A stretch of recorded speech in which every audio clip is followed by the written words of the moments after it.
All right, ladies and gentlemen, let's get ready to rumble. And here we are with the great Houston. ¿Cómo estás, man? How are you? Good. How are you doing, Ed? Houston Garcia of Compass Real Estate. I'm doing great, man. All in all, right? Obviously, I'm still feel like I'm in house jail.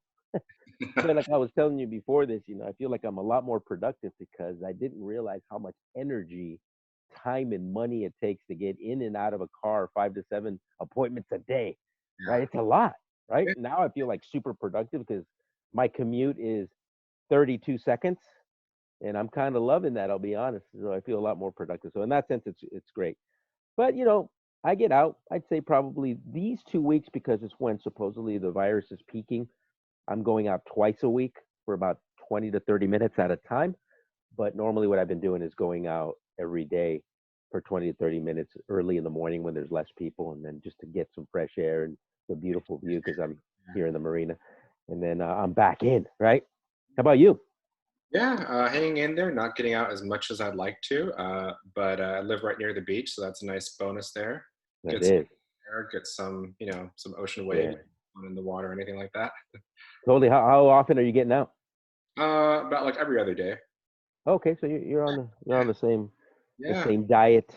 Very yeah, cool, man. So let's get right at it, man. So wow, right? Who knew the last time we saw each other, Houston, that we'd be doing Zoom, yeah. sheltered in place, pandemic, economic meltdown, Eh, Yep. right? It's a lot less fun than going to coffee bar and getting some coffee, but One it is hundred what it is. percent, man. You know what? Now that you say that, I'm now instantly craving that Havana. Now you killed me. All Sorry. right. Well, I'm gonna try to reel it back in. So let's talk some shop. Tell me what you're seeing out there as far as on the real estate side. One of the things that I noticed is that there are still some ninja buyers out there that are committed to it because they can. Their pre-approval is still good. They're getting out there. They're seeing less competition. Rates are still great, and they're negotiating prices actually sometimes even below the listing price. And I'm also seeing investors jumping in to start buying, which I think is usually a leading indicator of a good, healthy buyer's market. So, but you tell me, you're the Yeah, pro. I'll break it down into two sections. Just how the whole coronavirus crisis has affected the real estate market with logistically and practical matters, and then also just market conditions. So, practically speaking, a few weeks ago after the shelter in place went in, everything was an absolute mess. So, brokers opens, open houses, escrows, banks recordings, everything was a mess. Escrow offices are considered essential businesses, so they were transitioning all to virtual services, mobile notaries. Banks were running all right, but the recordings was the worst part. A lot of the counties didn't have the recordings for the closing documents done electronically, so that was kind of messed up for about a week or two. But I think those kinks have been worked out now, and the market's getting a little bit more back to normal, but just to this new normal of how do we show properties virtually and move forward from there. So no open houses, you can't prep a listing anymore, so staging, painting, landscaping, all that stuff is over for now. I still have seen some vendors working though, even though inspectors and handyman photographers are not essential services. A lot of them are just continuing as normal because they're small businesses and they can't really afford to lose the business. And we That's a still good have point. listings to bring to market. We're just not bringing them onto market now, but that's just the reality of the situation. Virtual showings. So this is where you have a good agent. If your agent gets a good photography and video package, which they always should, you're in the clear for the whole coronavirus crisis right now. So everyone's still rushing to get 3D Matterport tours, drone video photography, because that's how everything's going to sell. I think personally, open houses won't be back to normal till probably the fall or the winter, if at all, the rest of the year really. Um, I agree with you. yeah, virtual showings is going to be the way to go. I have seen some agents want to do showings regardless, and I wouldn't risk my health. And some other agents are, they put their foot down too. They just won't show the property. But if you want to see a property, some agents are showing vacant properties with two people, and it's only if they're in the same household, and you have to sign liability waivers too. So it's kind of like a Mm, tour at your own risk sort of thing. yeah, CYA, right? Yeah, exactly. Yeah. Have you So, seen any delays or anything? What have you seen on the logistical side of your business? yeah, look, technically there's delays. Where are the delays and where is the bottlenecking? Appraisers that don't want to go out to the property because again, they don't want to risk getting the virus, right? Yeah, What's the other side? Lenders implementing additional risk mitigating guidelines. What are those? For example, now we're at 3 verifications of employment and income, whereas before it's just one. You do it at the beginning, end of story, goes into the package, done. Now we're doing it at the beginning. We're doing it right before final documents are issued that go to title so that they can schedule the final signing with the clients. And then once before the wire gets sent to the title company, because they don't want to wire funds unless they know that that person still is employed at the income that they stated in the original application when they submitted it. See, so yeah, anything changes, sometimes people, when they're buying houses, they're buying right at the top of their qualification because that's what's needed out here in high priced areas, right, Houston? So they maybe don't have that extra 1 to 2% spread in their debt to income ratio. So them losing even a little bit of income knocks them out of qualifying, and there goes the loan. Now, one thing I want to say is that look, if they don't qualify, then they don't qualify. It doesn't do anybody any good to look the other way, have that deal close, and then the client and our clients run the risk of losing a house and having a foreclosure, and there goes their credit. There's a whole domino effect, right? yeah, So, how do we mitigate this? Look, we use caution. We're more proactive than reactive. And this virus is forcing us to also get very creative, but also very assertive. So, if, for example, if an appraiser doesn't want to do it, let's go ask for another one, right? yeah. I'm asking for a lot of appraisal waivers. Matter of fact, every single file that comes or every single loan that comes through my desk, Mhm, I am asking and requesting for an appraisal waiver. If I get it, yay, which I've had a lot. mhm. If I don't get it, then at least we know that we couldn't get an appraisal waiver and we submit the loan and see if on this deal we can even get a drive-by appraisal and using AVM, which is the automated valuation models in aggregate to get a semblance of a real appraisal, right? Because some of my appraisers have actually just looked through the windows and measured and that's it and they're out. I had that happen in the last deal.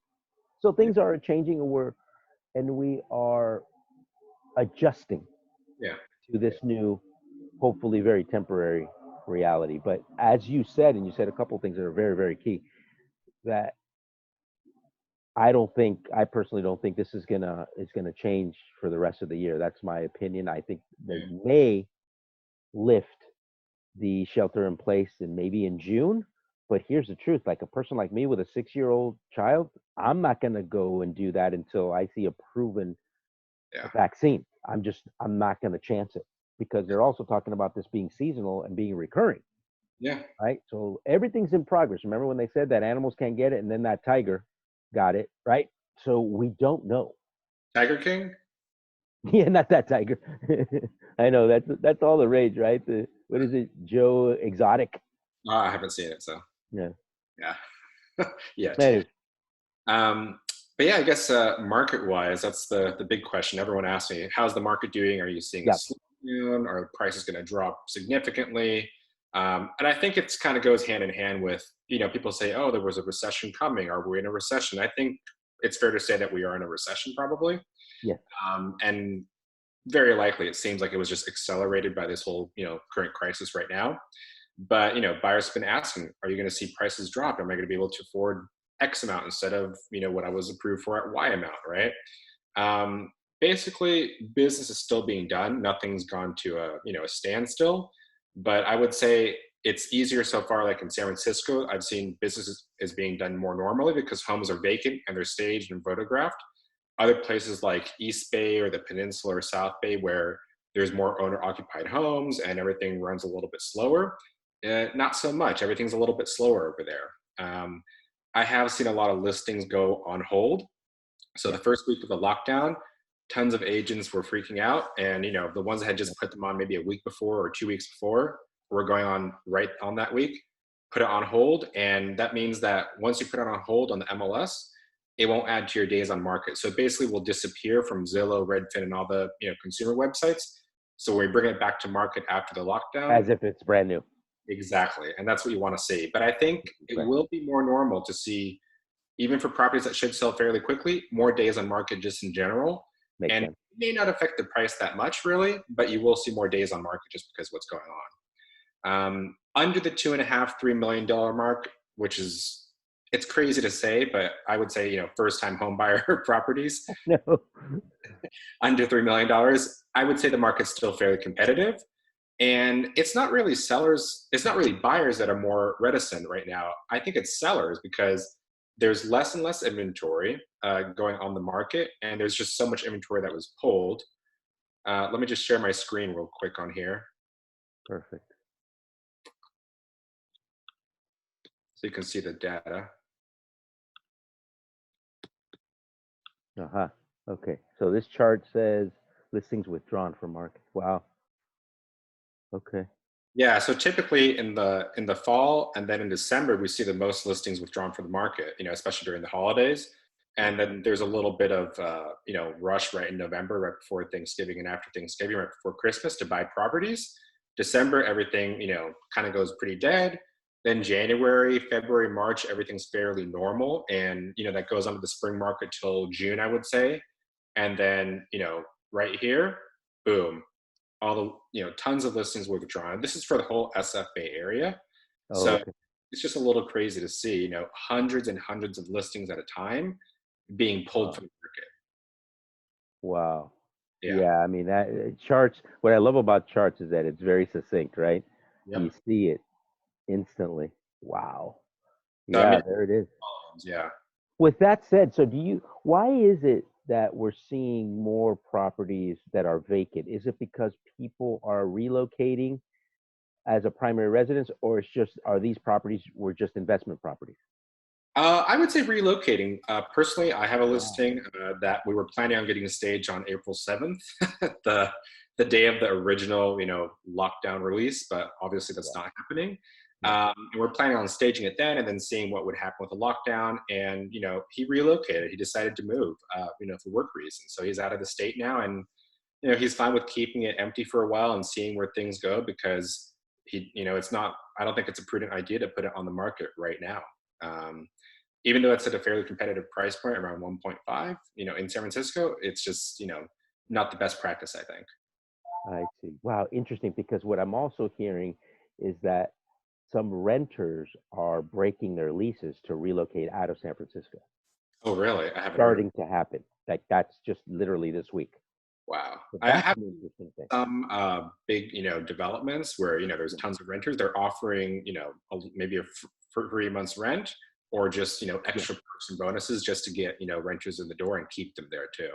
Yeah, It's good. yeah, I've heard all kinds of stuff, like even some people prepaying number of Yeah. months to get X number of months for free kind of thing, right? Just to Yeah. increase liquidity and cash flow on the part of the landlord and the Yeah. property owner. So yeah, just all kinds of interesting things going on. So are there any buying opportunities? Are there areas that you feel are better than others if you're a buyer out there? Where should you look at in San Francisco and other areas that you may cover in the Well, East? in San Francisco, District 10, really, Portola, Visitation Valley, the Excelsior, fantastic Excelsior. areas. It's Yeah, that used to be, 4 or 5 years ago, where you could buy a house for a million, million one. yeah. In areas, you can't even buy a house now for million, 4, 1,000,005, a decent, 3-bed house. In Excelsior, Portola, Visitation Valley, you can buy a nice house for like 1.2. I don't think that's going to remain true in the next 5 years, but Right. Yeah. less Yeah. affordable places in San Francisco. Sure. Matter of fact, I really think, and you tell me, that I think that once we get a very tested, tried and true Hmm. vaccine, that we're going to see a V curve spike in property values come back. Oh Because yeah. what I'm seeing in general, about a 10 to 20% drop in values as we speak, is what I'm seeing. Now, again, I'm just a tiny microcosm, right? But that's what I'm seeing. But I think whoever jumps on that now is going to see that property bounce back in a V shape after we get, like I said, a very tried and true and proven vaccine. Oh yeah. And then, the place where I always push my buyers to, and I would say probably 80% of my businesses lately is Oakland. East Bay Yeah. in general, but particularly in Oakland, there's tons of opportunity there. I mean, instead of buying a, $1.5 million 2-bedroom, 1-bath condo in South Beach and paying $800 HOA fees, you can buy a really nice house in a really nice neighborhood in the hills in Oakland, right? 3-bed, 2-bath Right. house with a yard and a view. I mean, it's a no-brainer. Or if you're young and you're building some wealth, maybe buy a duplex right now, live in one, rent out the other, and then later on when this spikes back, look at the potential of selling that and buying up, right? I'm just talking out loud here. Uh, Idea. just as a general market trend, I would say the next 2 to 5 years, you're going to see more and more buyers. And I've seen this personally in my own business because I work with a lot of, you know, buyers that are thinking with an investment standpoint.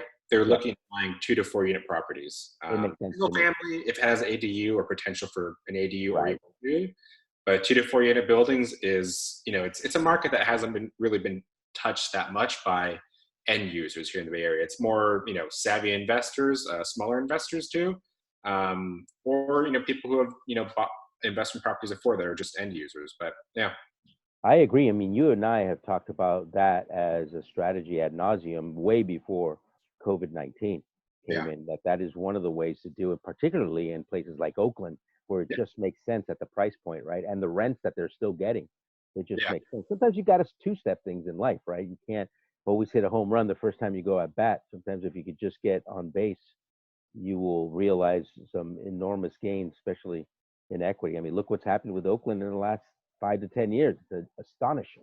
Yeah, I mean, I've seen some home runs right now, and I'm trying to work on some actually right now as well. And I won't say the properties because I don't want anyone to see this to jump on it. Right, right, right, right. But yeah, I mean, it's fantastic because there's kind of like a built-in safety net in Oakland, I would say, in particular, because when there is a recession and there is a downturn, and you see the properties that do get hit, and above that $2 to $3 million mark, or the luxury condos that you don't need to live in, you want to live in a house or a Yeah, duplex that you can afford. There's kind of that built-in safety net where the prices haven't skyrocketed so much in Oakland, where in San Francisco, yeah, it might go down a bit, or in Palo Alto, it might go down a bit as well, right? But in Oakland, it's kind of like, kind of following the curve right there. So it's kind of like growing, growing, growing, but it hasn't reached that point where it will just, go down in a downturn yet. yeah. It won't crash. I agree with you. Now, what are we seeing with regards of pocket listings or what we call private listings? Are we seeing any of that? Is that even going on? Yeah, we have seen some, properties, pocket listings go happen, but I would say the majority of agents are holding their listings just in their pocket, not even really marketing them within their own companies or to colleagues. They're just waiting to go back on the market after lockdown because of They course. just have them on ice, basically. Exactly, everything's on ice. Our goal is to market the property to as many people as we can and get the highest price for our sellers. So I thought we would see more pocket listings being traded, but Not not so so much. much. I haven't seen too many deals fall out of contract either, as much as I thought I would. I have seen more price reductions though, about an average of 3 to 5%. So In San Francisco, everywhere, just in general, everywhere. in the Oh, Bay Area, okay. three to five Okay. percent. I have seen some bigger, like 8, 9% price reductions in San Francisco for a duplex, but that was like the $3 million mark. So it was like Okay. $180,000, I think, off the top of my head. Price Right. that was pretty significant. Yeah. But just in general, 3 to 5%. A Okay. lot of buyers are saying, "I want to find a deal. What's going on? Okay. We're gonna get $1 million house for 850,000, 900,000. I told them that's not going to happen.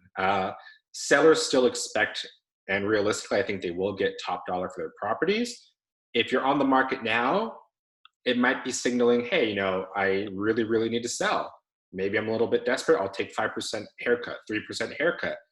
But the market is rational here, and there's not going to be a big impending crash, or prices aren't going to be tumbling down here. So sellers will hold on to their properties and put them back on the market once, the lockdown's over. I agree. And look, I mean, nobody's going to cry at taking a 5% haircut on a 50% appreciation over the time frame that you've had the property. I mean, come on, let's be honest. If you're making $300,000, $400,000 on this property and you're going to lose 50, 50, 40.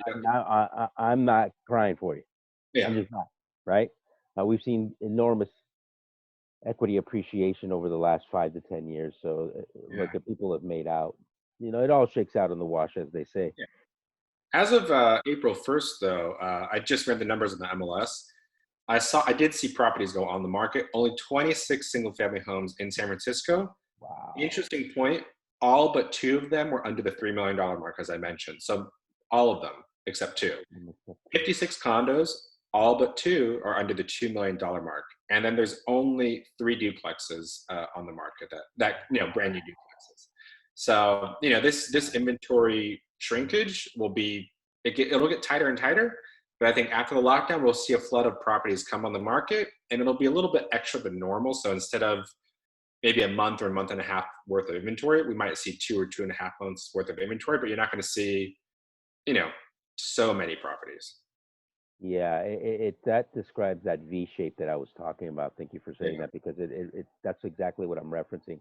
I think that both values and inventory are going to go up substantially after this is all said and done, because it's just the nature of markets, right? I don't think that we're going to break that trend anytime soon. Hey, Houston, how do people get a hold of you? Obviously, you have a listing coming up, right? You want to say a couple things about that? Because I thought that was an exciting listing. Yeah, it's a 3-bed, 2-bath listing with an in-law and a yard in the outer Richmond district. Wow. Going to list it around 1.4 vacant. Hasn't staged a photograph yet, but can arrange a virtual private tour, and you can get a hold of me with my information right here. Oh, perfect. There you go. There's Yeah. his number. There's his email. Excellent. Yep. Good That's it. deal. Well, thank you as always. Your enormous amount of positivity and also great information. I like that you come with some metrics instead of just talking out loud. I appreciate you and thank you for the information. And in the meantime, stay strong, stay healthy, You and too. we will do this again. Yes, Do definitely. another update. Uh, Thanks again, man. yeah. Talk Be to you well. soon.